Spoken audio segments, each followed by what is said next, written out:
Um, we've just launched a couple weeks ago now into LaPorte County.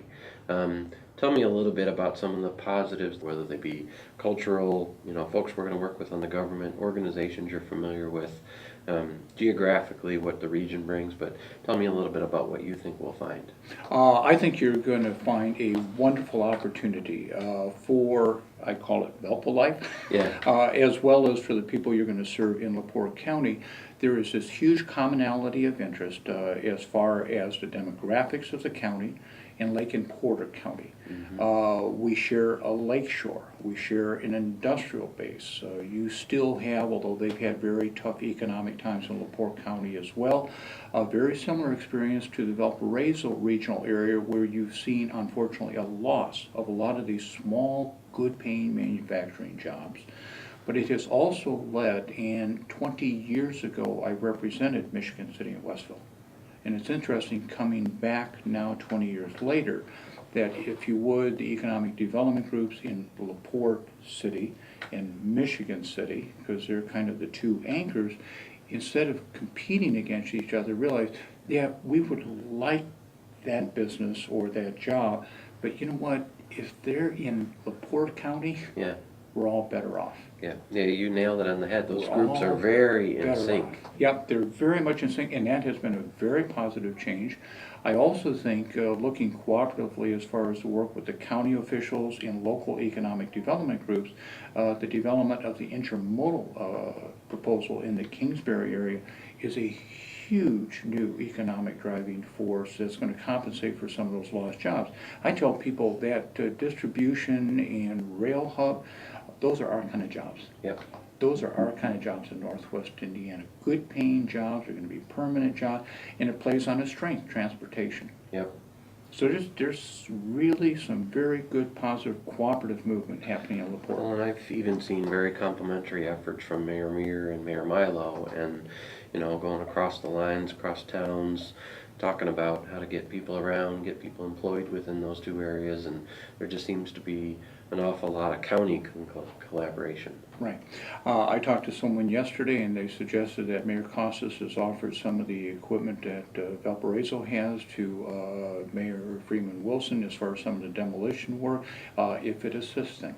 It's that type of cooperation. Everybody comes out ahead. Yep. Last thing I would touch on is social media and online media in general. We launched about 3.5 years ago. You were one of the first people to engage us when most thought it's just some little website in some guy's basement. You were one of the first to get online. You were one of the first to be communicating via Twitter and Facebook. And I know you're just generally a responsive guy to what is happening online, and we've seen some thought leadership there, probably within the region. I would say yourself, Mayor Milo, Mayor McDermott. I think they're some of the more active communicators. Karen Freeman Wilson and Gary, they're some of the more active communicators online. What led you to sort of get that space that you need to communicate with in your arsenal of communication? I have to tell you, in all honesty, it was my crack staff. Okay. Because I'm an older guy. And they had to sit down and carefully explain when your father was in political life.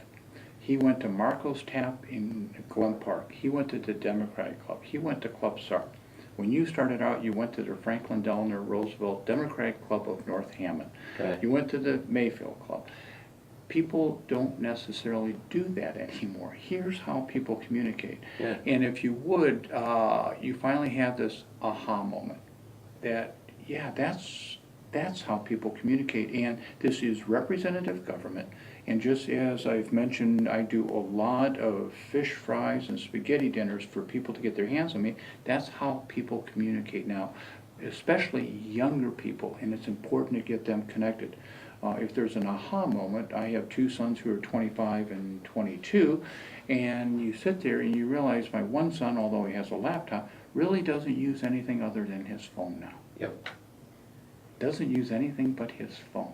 And I assume you're going to be able to use that for banking, if not already, very soon. That's how people communicate, and I have a responsibility, if nothing else.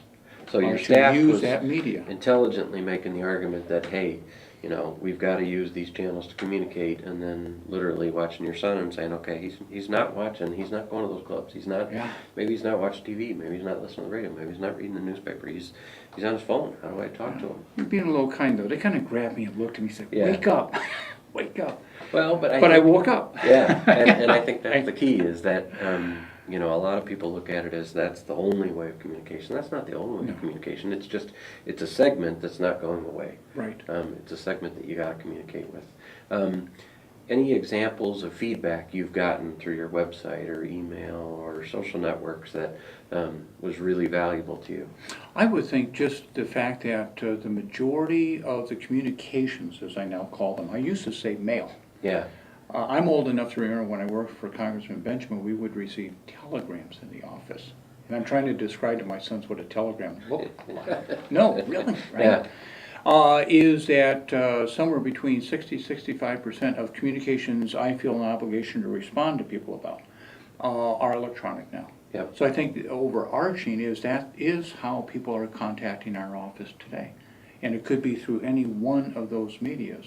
But that's how increasingly they're communicating with us. And again, I think there's a huge demographic element here that people like me have a responsibility not to lose sight of, and that's younger people. Yep. Especially in the electoral process. And not talking about You saw elections, it but in just to 2008, be I mean, involved. it was huge. It was huge, and they tend to participate least. And I talked to a group at Ivy Tech this week and said, you are most at risk because of the decisions I make or leave on the table, because you have to live with them a lot longer than I do. Yeah, You have to be involved. that's a great And point. that's how they get involved, by and large, is through that social media and the electronic means. Well, thank you very Chris, much. thank you very Yeah, much for the thanks a lot for opportunity. having us here, and we look forward to resolving a good end of the year and starting a good year fresh. Thank you very much.